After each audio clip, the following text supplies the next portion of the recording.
Chapter 4. The Sacred Space of the Heart. The sacred space of the heart, sometimes referred to as the secret chamber of the heart, is a timeless dimension of consciousness where all things are possible, here and now. Throughout the world's ancient writings and oral traditions are references to a secret or special place within the heart. The short verse from the Chandogya, unpunished at the beginning of this book, is one example.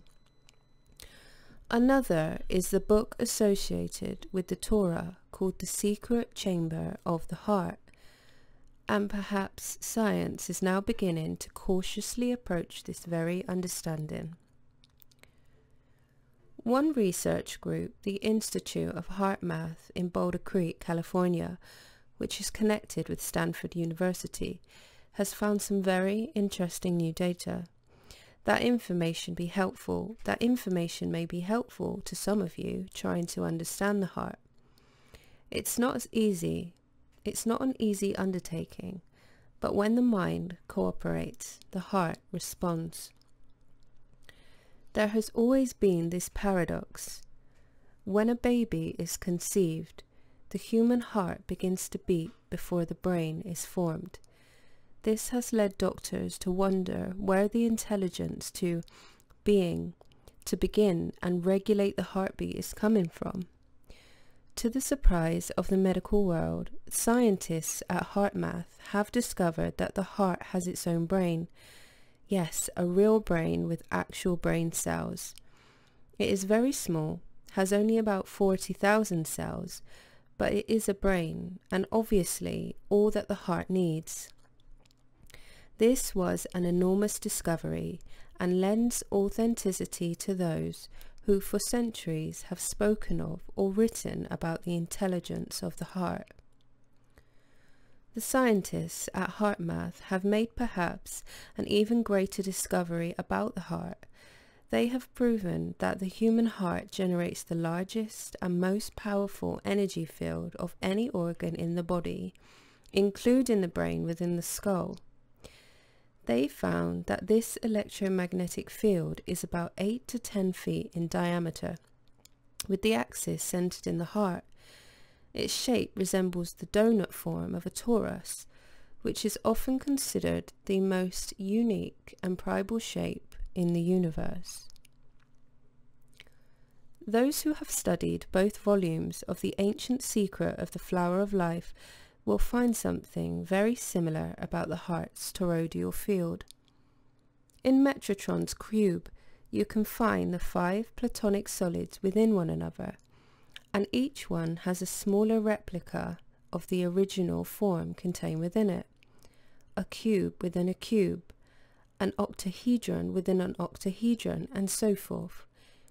Here, emerging from the secret space of the heart, is an electromagnetic toroidal field with a smaller toroidal field inside, and both are centered on the same axis, just like the 5 platonic solids in Metatron's cube. I have found 2 very important aspects to this toroidal field. First, it can be used as a doorway to find and enter the secret chamber of the heart. Instructions on how to enter the secret place using this vortex can be found later in this book. The second aspect has to do with the inner torus, the smaller one.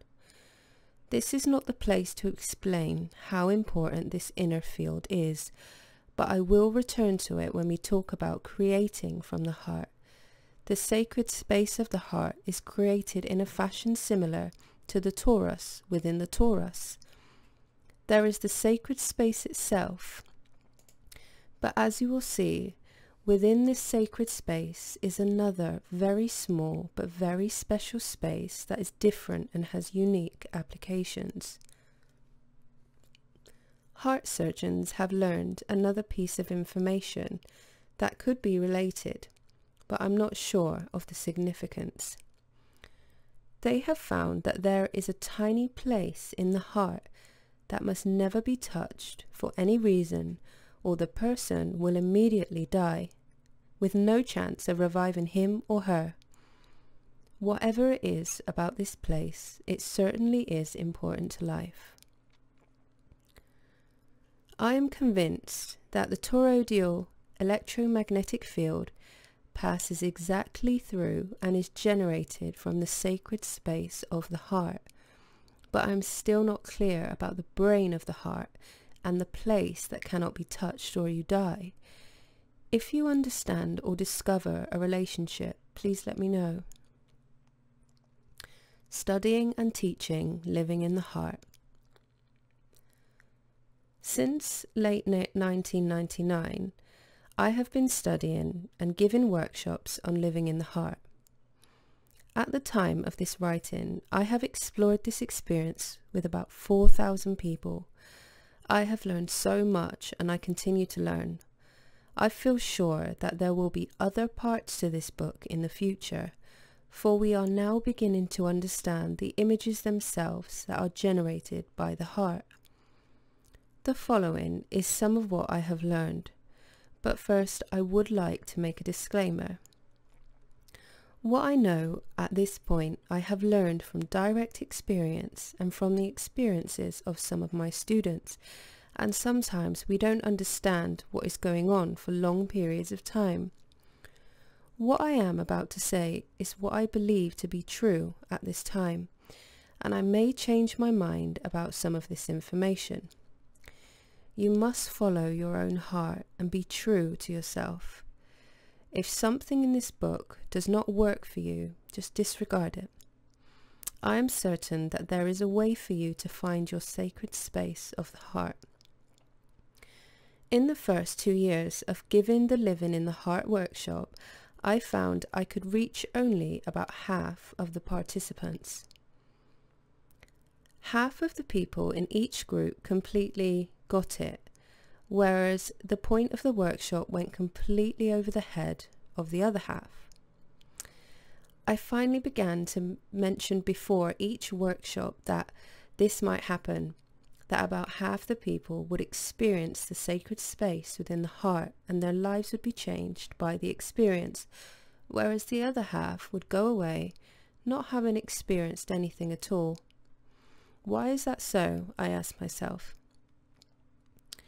I have spent many hours contemplating this question, based on the responses of hundreds of people who could not find the sacred space. It appears now that a major part of the reason lies in their emotional bodies. Those who experience emotional trauma at some time in their lives feel the pain again when they enter the sacred space of the heart and want to leave immediately. This means that it might be necessary for you to clear emotional debris through therapy before you begin. Those who find a way to release their negative emotional energy, no matter how they do it, are able to enter the heart with little or no discomfort. Once in the heart, even if only for 15 minutes, everything that had initially stopped them from entering the heart appears to dissolve, and they have no problem returning to this sacred space. Another problem I have encountered are the different ways people see. Some see by using the inner facility of sight in the form of vision and dreams. Others use sound and hearing to perceive the inner worlds, and still others use senses such as smell, taste, and body sensations to see with. As a result, expectations as to how this experience is supposed to happen will sometimes get in the way. A short story will make this clear. At the end of a recent workshop, a couple went home with one of them having entered the sacred space of the heart and the other one feeling like he had failed. Even though I prepare people for this possibility, you can still feel discouraged when it's happening to you. The husband, who felt that he had not had the experience, said to his wife, "I feel bad that nothing happened when I went into the meditation. I didn't see a thing, but I have to admit that the CD Drunvalo was playing with the dolphins and whales was incredible. The music was so good I could almost feel the water on my body. Astonished, his wife told him that I had not played a CD. In fact, there'd been no music at all. He could hardly believe her until he asked another person who'd been at the workshop as well, and who confirmed that there'd been no music playing, no dolphin and whale sounds coming from a CD. This man was a musician, and this was his way of seeing. He had expected that he would see in a vision, but instead he saw with his ears.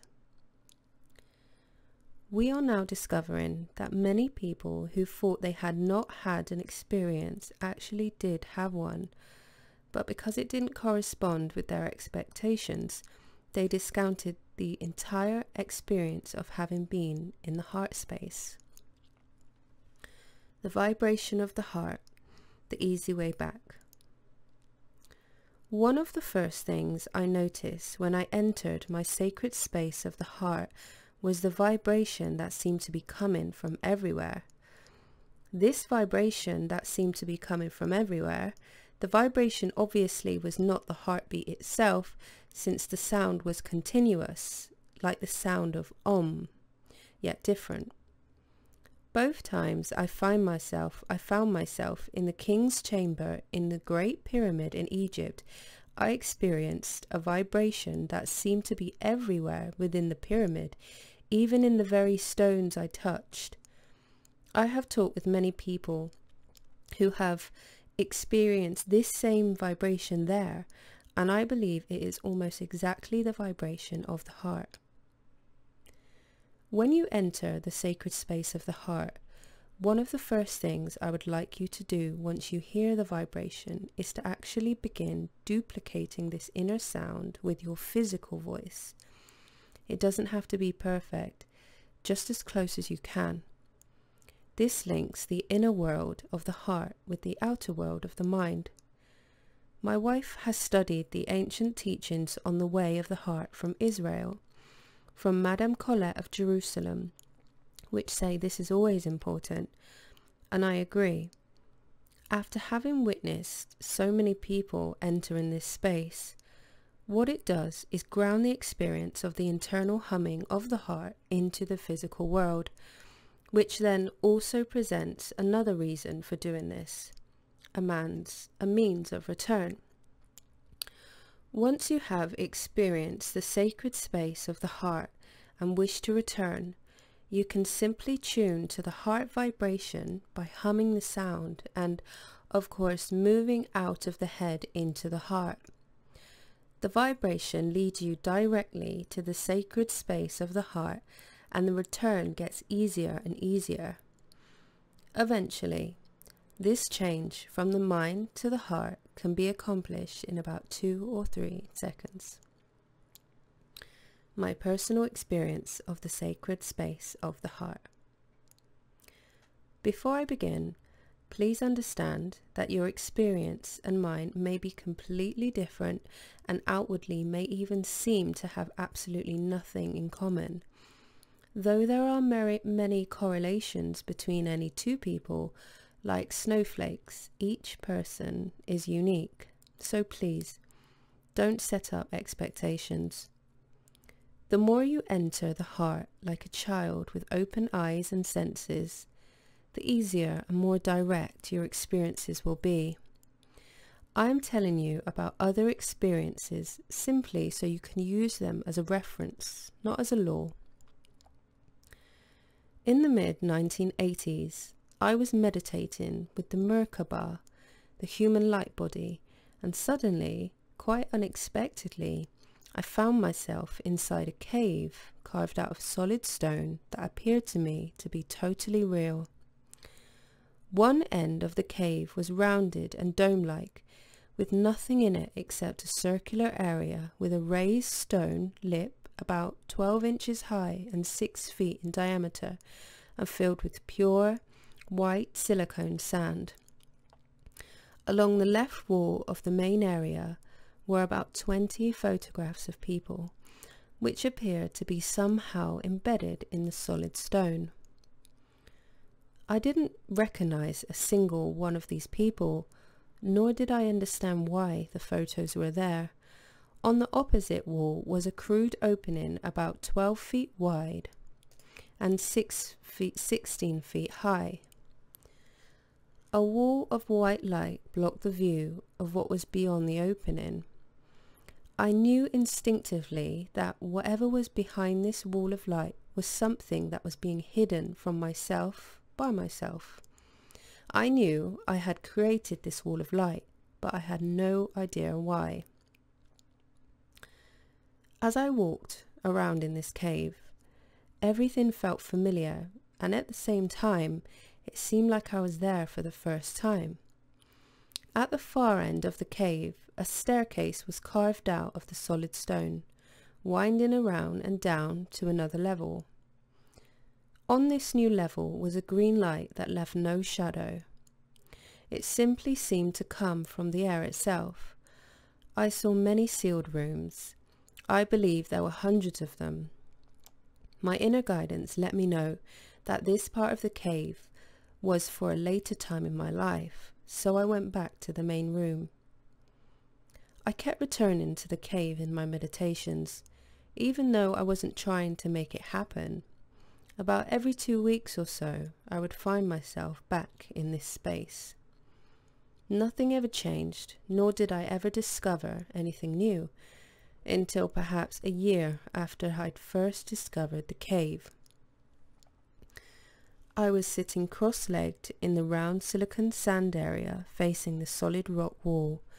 I'd found that once I entered this space, I often couldn't get out until the meditation was naturally over, so I got used to going to the ring and sitting in the sand because it somehow felt very good to sit there. When I became aware of this awesome vibration that once I felt it was everywhere, however, as soon as I stepped out of the ring, the vibration dropped in pitch. Over time, it became clear that this vibration was the same everywhere in the cave, except in the ring with the silicone sand. The change in pitch was the first indication that the sand area was unique to this space within my meditation, and I had always been attracted to the ring, where I would meditate for hours. But truly, at that time I had no idea what this all meant. One day, as I was yet again meditating inside the ring, facing the stone wall, I noticed that the wall had started to become transparent. To my great surprise, when I touched the wall in the transparent area, my hand went right through the stone. Excitedly, I leaned forward out of the ring and pushed my hand as far as possible into the rock. My whole body kind of fell through the wall, and I found myself outside the cave, on the surface of a planet, deep inside a crevice on the side of a very high mountain. I climbed out of the crevice so that I could take a look around. It was night time, and I saw the heavens filled with the familiar stars, but I couldn't see any life forms anywhere. Only rock. I couldn't even find any dirt. After a few minutes, I climbed back into the crevice and attempted to return to the inside of my cave. But at first, I couldn't. There was a wall of solid rock. I didn't know what to do. I remember I actually felt fear for a moment. I stood before the seemingly impenetrable rock wall for a while, and then I remembered the vibration of the sand ring. As soon as I began to make the sound and the sound went through my body, the rock wall began to become transparent so I could walk through it and return to the sand ring in the cave. Every time I did this, I could hardly believe it was happening, since everything appeared so very real. After I discovered this trick, for about a year I would pass through the rock wall to the outside and then go for long walks to explore. This reality was just as real as my ordinary reality here on Earth. At least I couldn't tell the difference. I could feel myself breathing. If I touched a rock, it felt the same as if I touched one in the regular world. Everything was exactly the same, except for this vibration that never stopped and the light that gave no shadow. During that time in my life, I was living with a Native American family on the high desert plains outside of Taos, New Mexico. My home comprised an old 1957 Chevrolet school bus and a white traditional Native American tipi that was nestled beside the bus. For about 2.5 years, my life centered around this simple homestead. One dark night during a bitter cold snowstorm, there was a knock on the door of the bus. I was amazed that anyone was at my door because this was a full-blown, raging blizzard outside and I was more than a mile from the nearest paved road. A young girl, about 20 years old, stood there freezing, asking for shelter, and of course, I invited her in. Once she took off her hood, so I could fully see her face, I had a shivering sense of déjà vu, but I couldn't immediately pinpoint where I had seen her before. So I began to ask her about possible places where we might have met. Then it hit me. She was in the first photo on the wall of my cave. At the first opportunity, I went into meditation to my cave, and sure enough, her picture was right there on the wall. She stayed with me for about a year and had a huge influence on my life with the spiritual understandings that she presented to me. Over the years, one by one, the people in the photos on the wall entered my life with information and experiences that were, and still are, invaluable to me. However, at the time I met this young woman, I had no clue what the cave was or why I kept going there when I meditated. All I knew was that this cave was somehow extremely important to my reason for being on Earth. Going home. The 16-foot high opening with the wall of light never changed over the years. That is, it didn't until January of 2002. I was in Germany giving a Living in the Heart workshop, and the group had just entered the sacred space of the heart for the first time.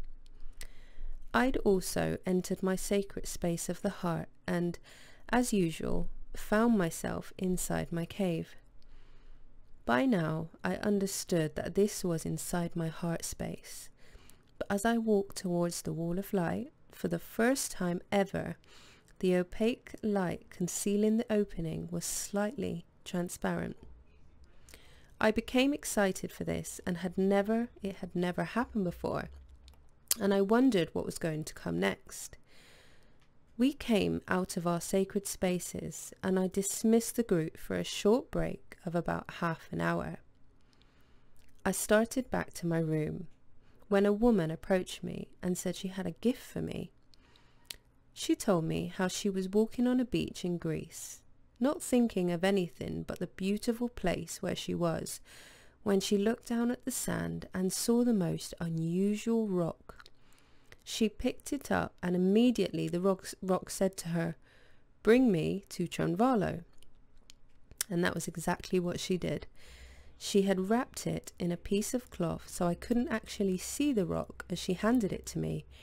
I thanked her and took it back to my room. When I unwrapped the rock, I was startled. I had never seen anything like it, not even close. It felt alien.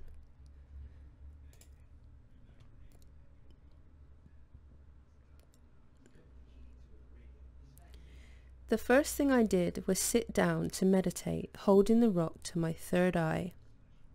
Without any predetermined thought, I found myself in front of the wall of light in my inner cave.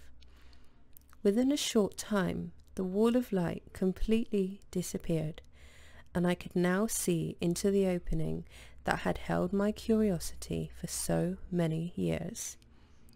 There, in their full beauty, were the heavens. Directly in the center of the opening was the Orion constellation, prominently displaying the 3 stars of the belt. Suddenly, a brilliant, spiraling golden beam of light came from the region around the center star of the belt of Orion and expanded quickly until it encompassed my very body. In that moment, I remembered everything my father had told me when I left the 13th dimension on how my spirit should move to find my way back to Earth. Only now I remembered how to move to find my way back home again.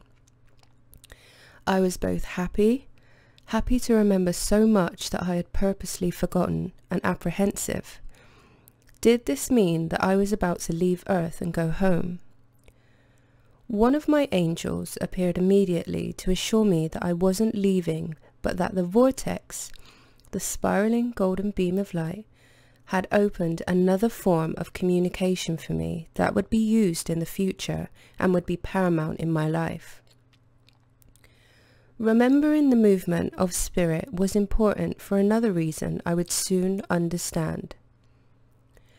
I left the meditation still holding this most unusual rock to my forehead and began to cry. The emotions I experienced about being reconnected to my father in this way were such a release. As I returned from the break and was about to begin teaching again, the same young woman came running to catch me before I started. I forgot. When I gave you the rock, I didn't give you the whole message from the rock. It said, "Give me to Drunvalo. I am so he will remember how to go home." I had no words and instead hugged her to thank her from the bottom of my heart. Life truly is amazing. In retrospect, I didn't fully become aware that the cave I entered during my Merkaba meditation was related to the sacred space of the heart until I encountered the Kogi of Colombia. They were the ones who illuminated this relationship, for which I will be eternally grateful. What is time? Now the magic really began. During another living in the Heart Workshop in 2002, I was in meditation and entered the sacred space.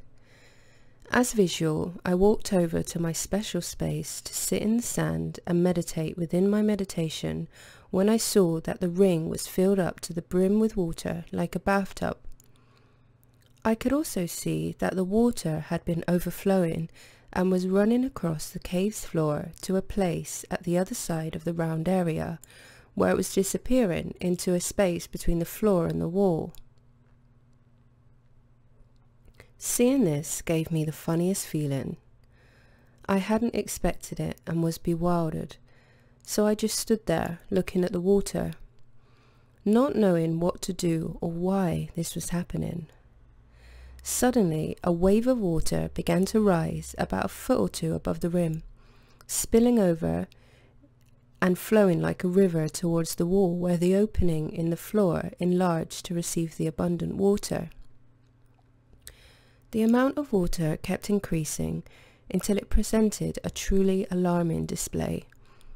I had no idea what to do, so for quite a while I just stood next to what was now a cascading water fountain, thinking to myself, my God, what is happening? I just stood there in my meditation, not knowing what to do. Finally, I simply left the meditation, a little bewildered. The next day, during class, I entered my heart again to have an experience that would alter my meditational life forever.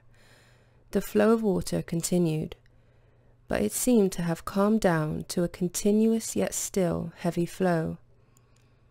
The lip or rim of the stone circle had grown and was about 3 feet high, creating something more like a hot tub.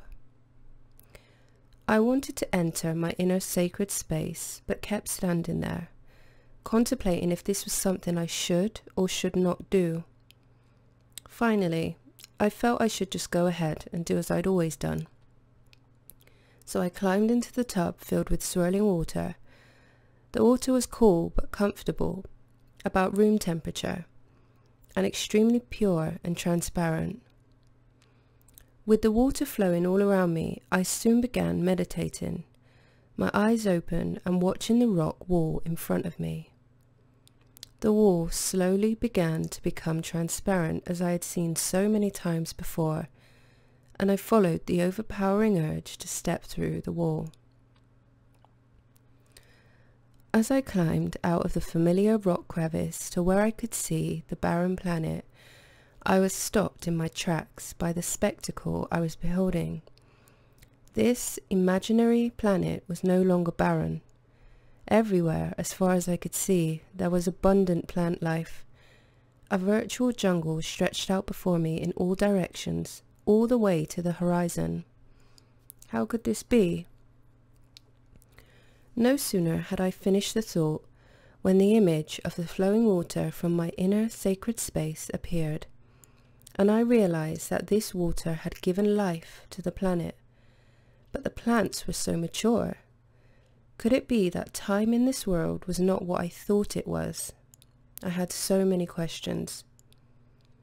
After a long time of contemplation and awe, I returned to my inner sacred space and recentered my body. Once I was back in this world, I spent days pondering the meaning of my latest experience. Really, what did this represent? My inner guidance, the angels, just silently stood by, leaving me to find my own conclusions. Others, sacred spaces, some examples. I have listened to over 1,000 people telling the stories of their experiences within their hearts. Even though there are some similarities, it is clear that the images of the heart are more like dreams than this fixed, structured reality in which we all live. The nature of people's experiences covers a wide spectrum. Be careful with any predetermined expectations. Be childlike, with an open heart as you enter your inner space. Your experience will almost certainly be unique to only you. Here are some examples of what other people experienced, so you can get an idea how diverse our sacred spaces of our heart are. When I asked that my sacred space be filled with light, it happened instantly. I was so happy when it happened, because usually nothing happens when I ask for something. It was a soft, glowing light, not a bright light like in my home. I looked around and discovered I was in a large, elaborate, Egyptian-looking temple. Only the stones seemed to be electric and emitting light too. There were hieroglyphs on the wall, and as I moved closer to them, better, they began to dance like they were alive. Somehow, one line of about 20 images made complete sense to me. I can't tell you what it said, I just knew the meaning in my heart, and I began to cry. I turned away and saw a doorway very high. I passed through the door into another room, where there was this beautiful, regal woman with dark hair, dark eyes, and a long golden robe. She looked Egyptian. She took my hand without saying a word and led me to a small, simple room. She ushered me in and disappeared. I knew instantly that I had just entered my inner sacred space. I was certain. Suddenly, the room began to change shape, and it kept growing in size until it was over a mile across. It kept growing until the walls disappeared, and then I realized I was in deep space. Then you, Drunvalo, asked us to return. A young man who said he didn't think anything would happen with him because it never does, shared his experience. When I asked there to be light, nothing happened. So I began to see if I could sense my way around like you, Drunvalo, had suggested. Somehow I knew where I was. Everything was familiar. I turned to my left, and almost like an impressionistic painting, I could see faint outlines of something that appeared to be nearby. I slowly began to make out forms and shapes, and the shapes soon became brighter until I was in a world of just light, meaning it wasn't solid but more like a hologram. The light began to move, forming geometric patterns. I felt myself moving too, following one of the streaming flows of light back to its source. The beauty was intense, and the sense of moving very fast was exhilarating. It, whatever it was, kept pulling me, and I could see it. Lines of light were coming from all over the universe back to this one place I was quickly approaching.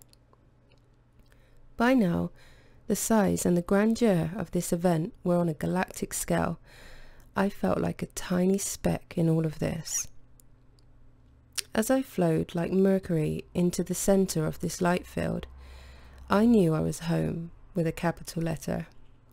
I had been there before. At the center of this awesome experience was a round ball of living water.